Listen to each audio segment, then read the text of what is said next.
Back around when I was 10, it was not uncommon for me and my siblings to dick around outside. On this particular day, I was tired out from the day before and decided to stay inside.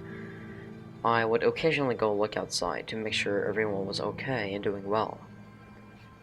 I was a paranoid small child due to some former trauma I had experienced as a child.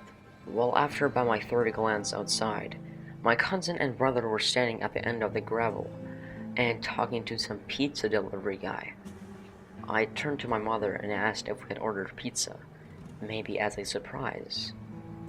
My mom turned to the door and bolted outside yelling. The sound of tires screeching could be heard. My mom came back inside with my brother, cousin, and sister. After asking what had happened, my brother and cousin went on to explain that the pizza boy they claimed to be around his late 20s had asked if the two boys wanted some free pizza, of course being the small kids they were, readily willing to accept such an offer. He told them the pizzas were in the back of his car, and that if they wanted them, they had to get in.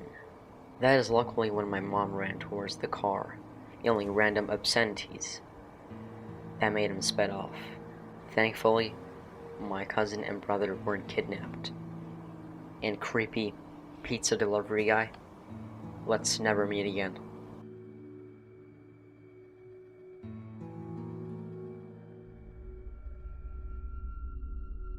I lived in a city in central Ohio that begins with a C and has a big college that I lived near.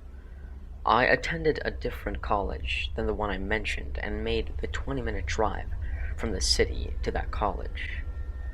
I also worked nights as a pizza delivery man in the city and the surrounding suburbs. One night, I had an order in the town where my college is located, which is smaller, suburban city northwest of my home city. Now, this call occurred during what my coworkers and I referred to as the dead hour, which is just before the shop is about to close, 1 in the morning. I begrudgingly took the pizza, got in the car, plugged the address into the GPS, and started driving. I noticed that the house was located off on a back road in what looked like a sparsely populated area. Not thinking much of this, I drove up Route 315 to I-270 East and exited. After passing through downtown, the cemetery, and the college, I drove through some sub-developments and then onto the smaller road where the house was located. The GPS notified me that I had arrived at my destination, but to my surprise, the house was boarded up. I noticed that there was a small shed in the back of the house that had a small window. There was a flickering light in the window. At this point, almost every red flag had gone off in my head. But I knew my hard-ass boss would be pissed if I wimped out on this delivery. So I proceeded towards the shed.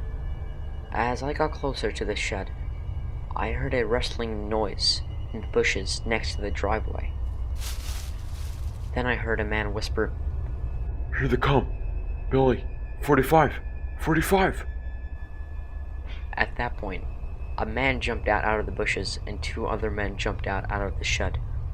They were carrying knives and were wearing these long robes and white masks. This made me get the hell out of there. I made it back to the car just in time, but one of the assailants managed to slip my arm. As I escaped, I could see the assailant standing in the middle of the road, looking pissed. I probably drove 90 miles per hour on the way back. When I got to the stop, everyone looked shocked. After explaining everything to them, we contacted the police, and they dispatched a few officers to the house. When they got there, the assailants were gone. The cops searched through the shed. They found some drugs in the shed, some ropes, and some weird torture equipment. Always remember to carry a pepper spray, everyone. And creepy assailants? Well, let's just not meet again.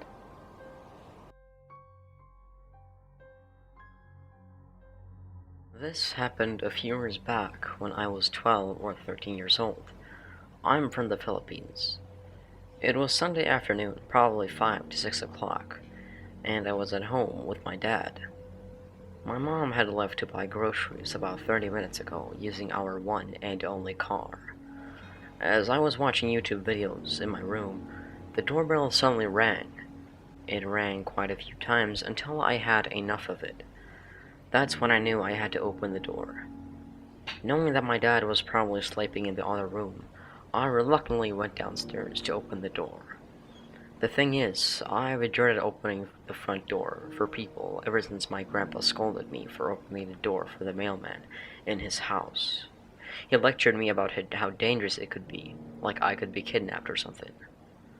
With that thought, I climbed onto the sofa, which was 3 feet away from the front door, and pulled the curtains to see who was ringing the doorbell.